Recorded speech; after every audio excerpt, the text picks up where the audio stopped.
realidade do céu. A realidade do céu, hoje nós veremos o ingresso para a mesa mais incrível do mundo. A realidade do céu hoje, que será abordado aqui essa manhã, esse ingresso, esse convite, essa participação na mesa mais incrível da história. E a palavra de Deus diz assim, a última página do livro: então me disse, não cele as palavras da profecia deste livro, pois o tempo está próximo. Eu não sei você, se você é curioso, se você já fez isso, mas lendo algum livro, algum romance, você pulou para a última página para saber o que ia acontecer.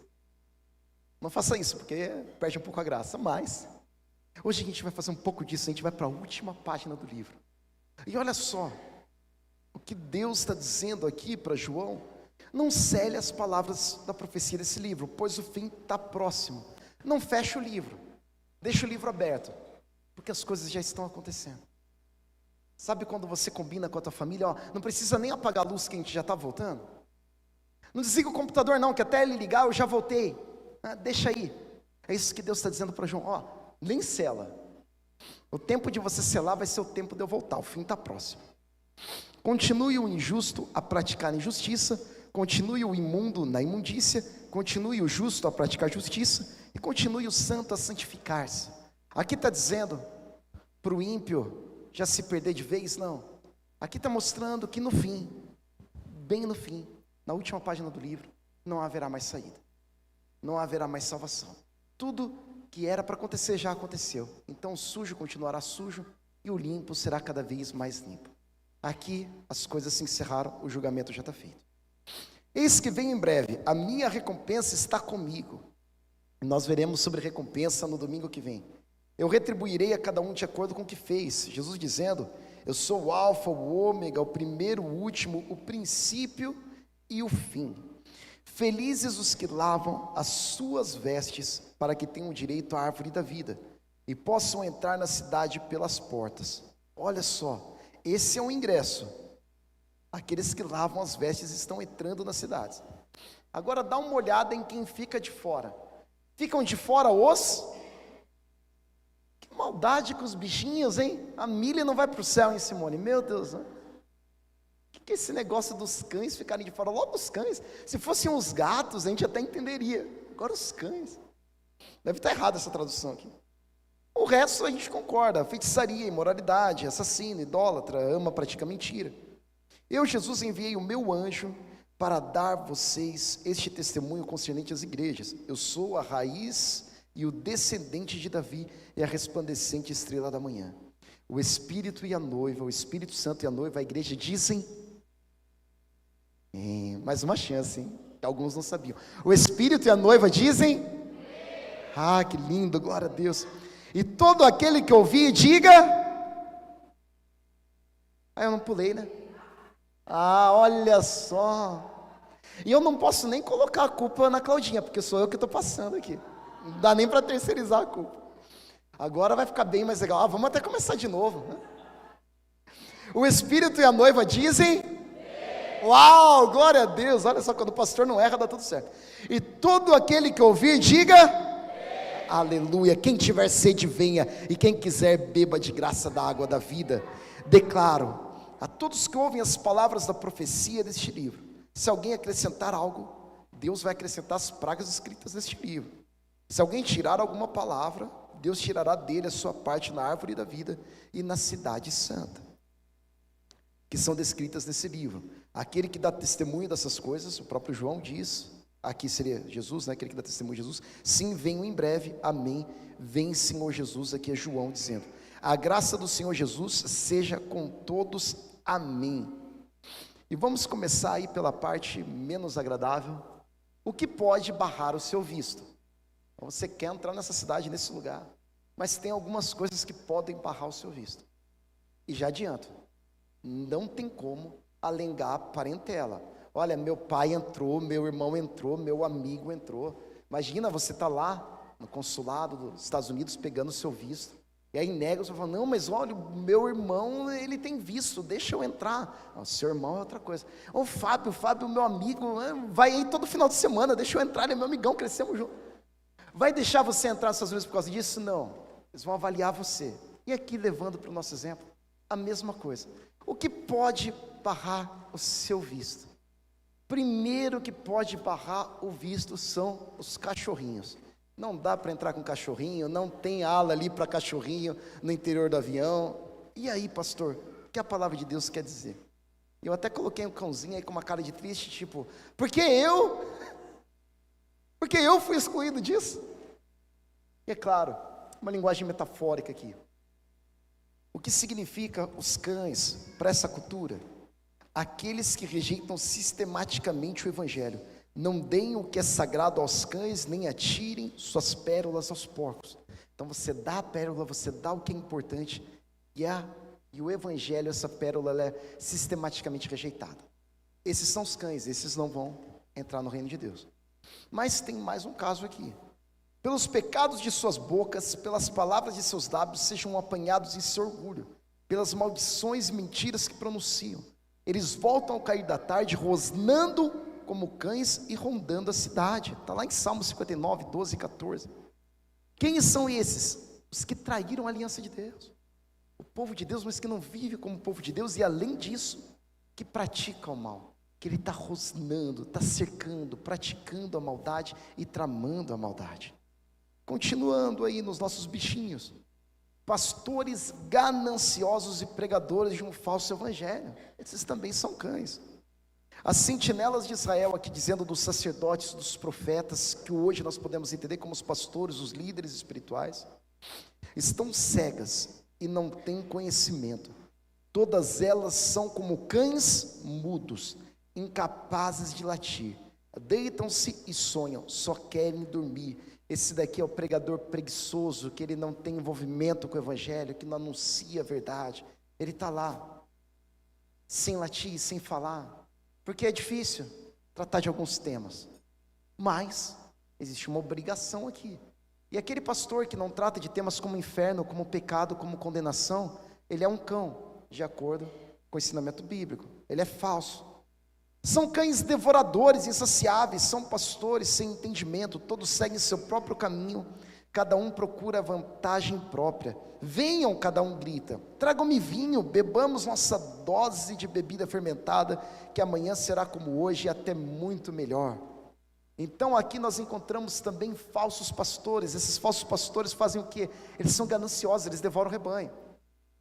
Eles vão procurar estratégias de tirar o teu dinheiro, de tirar os teus bens, de acumular riqueza, de fazer tudo isso, de se enriquecer através do dinheiro dos fiéis. Esses são os cães também que vão ficar de fora, eles não entrarão na grande ceia. Continuando, quem também são esses cães? Falsos religiosos.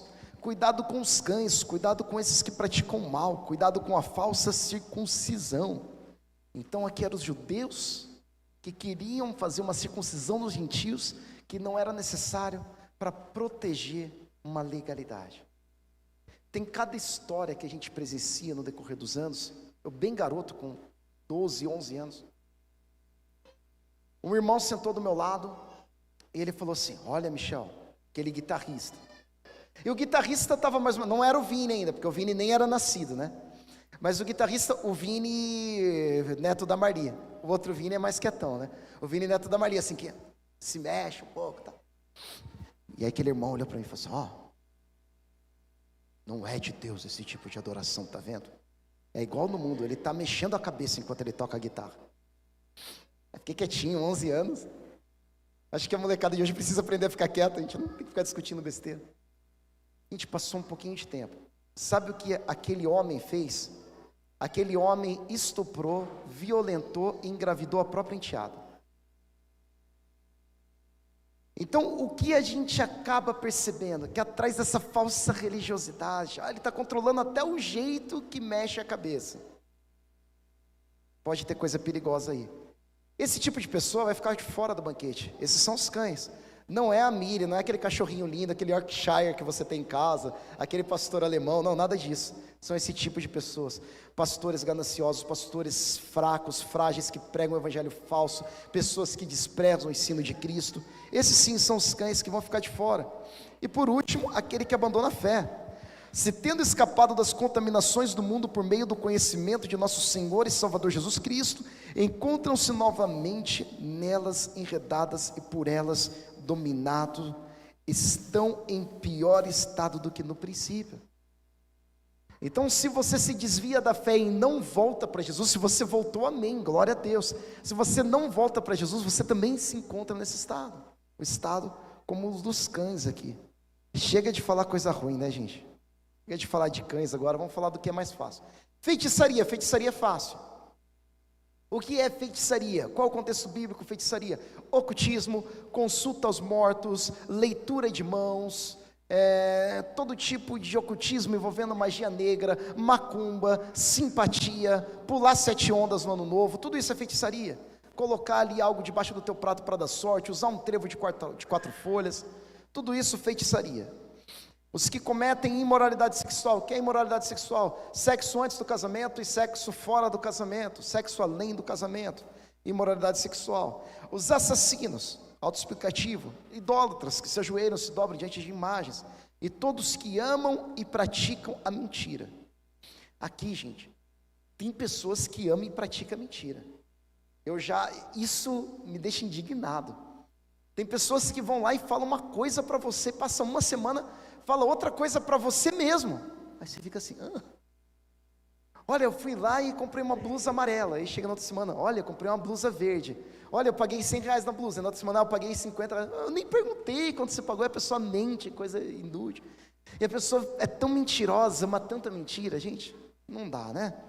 Continuando, eu gostaria de falar com vocês sobre o valor do ingresso. Até na final da Fórmula 1, eu nem sei o que aconteceu. Eu vi a largada, falei, eu vou parar, porque senão eu vou perder a concentração por aquilo que realmente importa.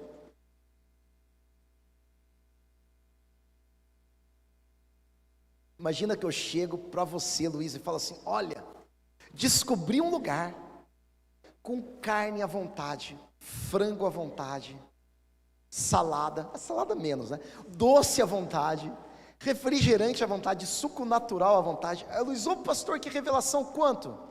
R$13. Quantos de vocês olhariam assim, pastor, sei lá, né? Quer um churrasquinho de gato? Quer um suco natural Tang? O que tem lá? Vai ficar desconfiado. Agora fala, olha Luiz, nem sei como, Deus me abençoou, e eu vou levar você, Deus tocou no meu coração, a Gabi vai querer me matar, mas eu vou levar você. O ingresso que eu ganhei aqui para o Barbacoa, de R$400. O que você ia falar? Você ia no primeiro ou no segundo? Alguns iriam no primeiro, gente, vai no segundo, vai por mim. R$13 para comer tudo isso, gente, ou é estragado, ou é trabalho escravo, ou é tráfico, sei lá. Não vai, nem na sua casa você faz nesse preço. Tá bom, não dá, vai no segundo, vai por mim, vai no segundo. O que a gente descobre? Que o valor do ingresso aí tem a ver com a qualidade do produto. Você fala para você, olha, vai ter um evento incrível, e eu quero que você vá comigo. Aí você não entendeu nada do que é o evento. Vai falar, mas vai comigo, Felipe. Mano, isso é legal. Vai falar, por quê? Eu paguei R$30 mil no seu ingresso, cara. Eu acho que ele não vai nem me perguntar o que é, ele já vai comigo. Vamos lá, R$30 mil deve ser um evento muito top. Vai perguntar assim, né? A gente tem esposa, família, né? Perguntem, gente, os ingressos de onde vocês vão. Amém. Ele vai falar, não, R$30 mil deve ser um ingressão, deve ser um lugar incrível. Então o valor do ingresso, ele demonstra a qualidade daquilo que a gente está entrando. E falando sobre a realidade do céu, igreja, a comparação aqui é muito óbvia, mas é para você guardar isso no teu coração. Imagina um ingresso que foi pago com o sangue do Deus Todo-Poderoso, encarnado, sem falha, sem defeito, um homem precioso, pagou com a sua própria vida. Você rejeitaria a entrada nesse lugar? De maneira nenhuma. Ah, se foi pago um preço tão alto, significa que esse lugar é muito bom. Milhões não poderiam pagar, os bilionários não poderiam pagar, os maiores sacrifícios humanos não poderiam pagar, somente o sangue de Cristo poderia pagar. Então, gente, esse ingresso vale mais do que qualquer outro, vale mais do que qualquer coisa. E uma vez eu fui muito perguntado, colocado na parede sobre a minha fé, sobre esse tipo de coisa. E uma das respostas que eu encontrei foi essa: olha, você ainda não compreendeu daquilo que eu abro mão, porque você não entendeu aquilo que eu estou ganhando. Não dá para entender, igreja, aquilo que a gente abre mão, sem que as pessoas entendam aquilo que a gente está ganhando. Mas, quando você começa a abrir mão, quando você começa a fazer renúncias, quando você começa a ter uma fé verdadeira, o que vai acontecer? Isso vai atrair a atenção das pessoas. Por que ele faz isso? Porque ele é assim, porque ele negou isso, por que ele não participou daquilo? Ah, porque o que eu tenho é muito melhor. Então o que você tem? O melhor evangelismo é uma vida em santidade diante de Deus. Isso é absurdamente precioso. E se nós temos um lugar que o ingresso foi pago com o sangue do Cordeiro, igreja, não dá para trocar esse lugar por nada. Todos os outros ingressos nós jogamos fora. Tudo que vale é estar na presença dele. Continuando. E eles cantavam um cântico novo: tu és digno, Jesus, de receber o livro e abrir os selos, pois foste morto e com teu compraste para Deus homens de toda tribo, língua, povo e nação. Tu os constituísse reino e sacerdotes para o nosso Deus, e eles reinarão sobre a terra. Glória a Deus. Eu quero chegar no nosso ponto principal, o grande banquete. Alguém puder trazer um pedacinho de papel aqui para mim?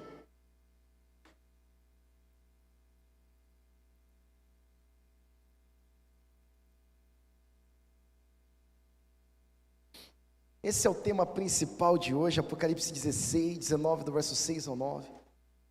Então ouvi algo semelhante ao som de uma grande multidão, com o estrondo de muitas águas. Oh, que bênção, glória a Deus, oh, que carinho, né? Amém.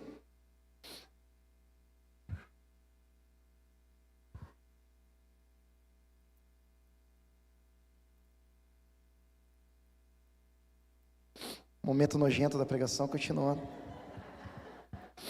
Regozijemo-nos, vamos nos alegrar e dar-lhe glória, pois chegou a hora do casamento do Cordeiro. Casamento é bom demais, né? Tive o privilégio de estar num casamento ontem.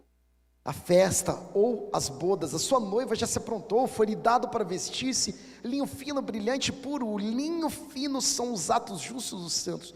E o anjo me disse: escreva. Felizes são aqueles que ganharam o ingresso, são os convidados, aleluia, para o banquete das bodas do casamento do Cordeiro. Essas palavras são verdadeiras, glória a Deus. E olha só esse texto: estejam prontos para servir e conservem acesas suas candeias, como aqueles que esperam se o Senhor voltar de um banquete de casamento, para que, quando ele chegar e bater, possam abrir-lhe a porta imediatamente. Estejamos atentos, porque quando ele bater na porta, a gente vai estar pronto para abrir. Felizes os servos cujo Senhor os encontrar vigiando quando voltar. E aqui, para mim, é uma das partes mais absurdas da realidade do céu. Eu lhes afirmo que Ele quem? O Senhor que vai voltar. Quem é o Senhor que vai voltar para nós? O próprio Cristo. Ele se vestirá para servir. Fará que se reclinem à mesa e virá servi-los. Mesmo que ele chegue de noite ou de madrugada, felizes os servos que o Senhor encontrar preparados. Uau! Imagina que imagem é essa. Que coisa linda. O servir é um ato de amor. A gente serve pessoas que nós amamos. Agora imagina que você é convidado para um grande banquete. Você vai para um lugar incrível. Você vai talvez, festa, encerramento ali da sua empresa. E chega o CEO, chega o dono, o proprietário, a pessoa mais importante daquele lugar. e ela vem e faz o seu prato e coloca na tua mão e serve a tua bebida, como que você se sentiria? Tão honrado, não é? Imagine numa festa onde tem autoridades de todas as nações. Imagina que você vai para a Inglaterra, onde tem essa imagem muito clara de um reinado, de um castelo, tudo isso.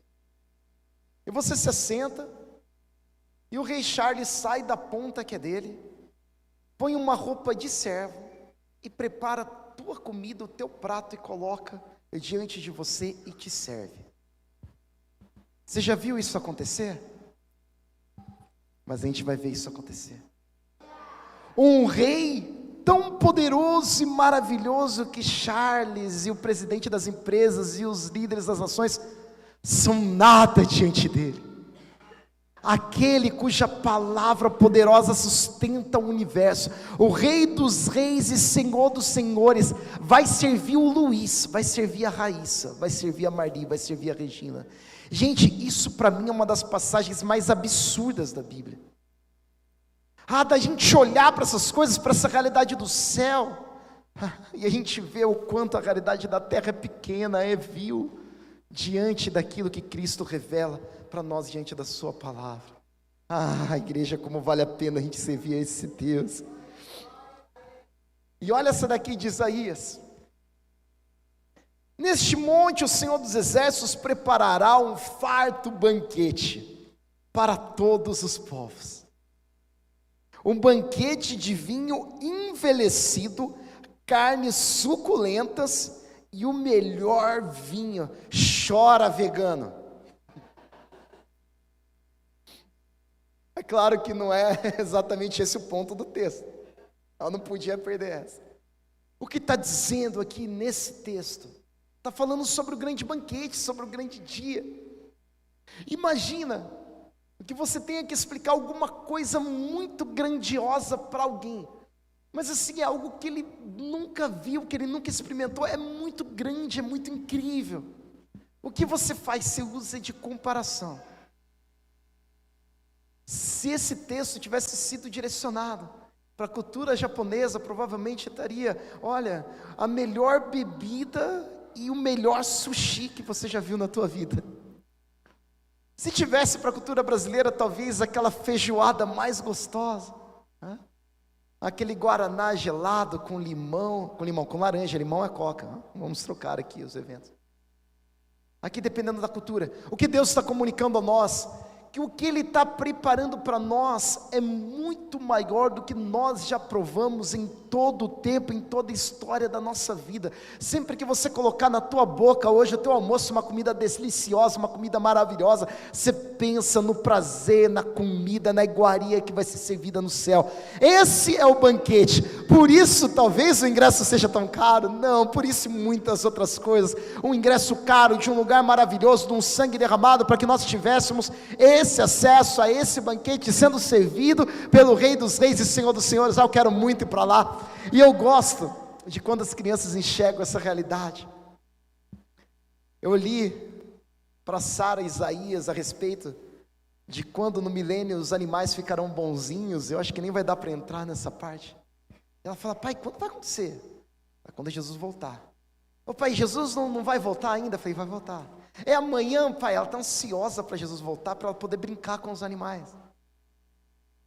Porque ela compreendeu uma partezinha minúscula, ínfima, da realidade do céu. E agora ela já deseja o céu. Porque muitas vezes nós não desejamos o céu, nós não olhamos para o céu, nós não importamos tanto com salvação, nós não trazemos tantas pessoas para conhecer essa mensagem do céu. Porque às vezes a gente não tem a fé da criança, a gente não acredita do jeito que a criança acredita. A gente não entende a preciosidade desses textos, a gente não entende que o mesmo Cristo que veio, e que todo mundo testemunha que Ele realmente veio, mesmo os ateus, Ele vai voltar. Se o Evangelho foi a concretização das profecias a respeito de que Ele viria, essas profecias a respeito da sua volta não hão de falhar. Esse conhecimento da volta de Jesus é absolutamente, absurdamente seguro. A gente devia de agarrar esse conhecimento igual uma criança. Eu lembro do Vinícius também, neto da Marli novamente. Voltou, peguei você hoje em Vinícius de exemplo. E eu e o Vinícius, a gente aprecia comer. Eu acho que essa parte é a preferida nossa da Nova Jerusalém, né? A mensagem é mais gostosa para nós. E aí ele foi fazer ali um discipulado com meu pai, com a minha mãe, né? E meu pai também admira a arte. E meu pai explicando os manjares do céu, as comidas do céu, tudo isso. E aí o Vinícius tinha mais ou menos a idade da Sara, ele falou: tio, eu quero ir para o céu agora. Quero ir agora, quero comer essas iguarias agora. Então tanto o Vinícius quanto a Sara, quanto as crianças que entendem essas verdades no Espírito, elas querem o céu. E um adulto, e alguém inteligentíssimo, de uma grande cultura, vivendo profundamente o Evangelho, diria como Paulo: para mim, o morrer é lucro. A gente não vai ter uma fé infantil igual a das crianças, mas a gente vai ter uma fé embasada e poderosa igual a de Paulo, que compreendeu a realidade do terceiro céu, compreendeu a realidade da Nova Jerusalém, e tudo isso é absolutamente maravilhoso. Eu queria falar com vocês agora que toda mesa precisa ter, aqui nós estamos diante de uma mesa, 3 coisas. Um motivo. Um casamento é um motivo para a gente comer bem, uma formatura é um motivo, uma promoção. Sempre gostei muito de quando o Gu era promovido, que ele levava a gente para uns lugares bem legais, né? Falou: Gu, você não vai ser promovido logo? Eu estou com vontade de ir em tal churrascaria. A gente precisa de um motivo, e é tão bom com motivo, não é? Ah, bom a gente celebrar. Além disso, para uma mesa ser realmente incrível, a gente precisa de uma comida muito boa. E às vezes a comida é tão boa que a gente até arruma um motivo, não é verdade? E por último, o que faz uma mesa ser absurdamente incrível são as pessoas que fazem parte dessa mesa. A mesa perfeita, o lugar perfeito que você já viveu, que você já experimentou, é um lugar que tem essas 3 coisas: um bom motivo, uma comida muito boa e pessoas que você ama. É tão importante, é tão bom. A Marli mora pertinho da minha mãe, e as crianças falam assim: a tia Má não vai chegar para comer? Por quê? Porque a presença dela é importante para eles. As crianças são inocentes, né? Elas amam todo mundo e tal, né? Então a criança vai lá e fala: oh, cadê? Ela não chegou ainda. Quando ela chega, a mesa fica melhor. Quando as pessoas que você ama chegam. Ah, se eu falo que não vou comer na minha mãe, vou no Márcio, mas ela vai ficar muito triste, né? Por quê? Porque eu sou aquela pessoa que está lá fazendo a mesa dela ser muito legal. A comida sempre é boa, o motivo ele sempre arruma, mas agora todas as pessoas. Aí quando o Gu chega, então olha que bênção, as pessoas que ela ama chegaram. Então a gente precisa compreender esse tipo de realidade. Qual é o motivo do grande banquete? É o melhor motivo de todos. Toda lágrima foi enxugada, Jesus Cristo venceu. Não existe mais pecado, não existe mais medo, não existe mais dor, não existe nada que nos separa de Cristo. Para todo sempre encontramos com o amado das nossas almas. Não há motivo maior do que esse. Não há comida melhor do que as comidas que nós comeremos lá, como nós lemos em Isaías, como nós entendemos aqui. E não há pessoas mais incríveis do que vocês, os meus irmãos, que estarão lá comigo, comendo nesse precioso banquete. Glória a Deus por isso, aleluia, Jesus. E a mensagem que Deus tem para a gente é essa, igreja: uma refeição nós perdemos tudo. Coloquei a maçã, provavelmente nem é a maçã, mas só porque o símbolo é mais fácil. O pecado entrou no mundo por uma refeição. Por outra refeição, Jesus Cristo morre na cruz do Calvário e nos dá o seu corpo e o seu sangue. E aí Ele faz com que nós tenhamos acesso de volta àquela refeição que está lá no terceiro quadro, a eternidade, o acesso à árvore da vida. Aleluia. Nesse grande banquete você não vai apenas comer, você não vai apenas celebrar, mas você vai ter acesso à eternidade. A eternidade com Cristo, a eternidade de alegria, a eternidade com Deus Todo-Poderoso. Senhor Deus, obrigado, Pai, por esse dia tão incrível. Que essa realidade do céu, ela inunde os nossos corações de maneira poderosa, Pai. Que venhamos a entender esses mistérios de acordo com a Tua graça, em nome de Jesus, amém. Você pode se levantar do seu lugar, igreja, glória a Deus. Vamos estar orando.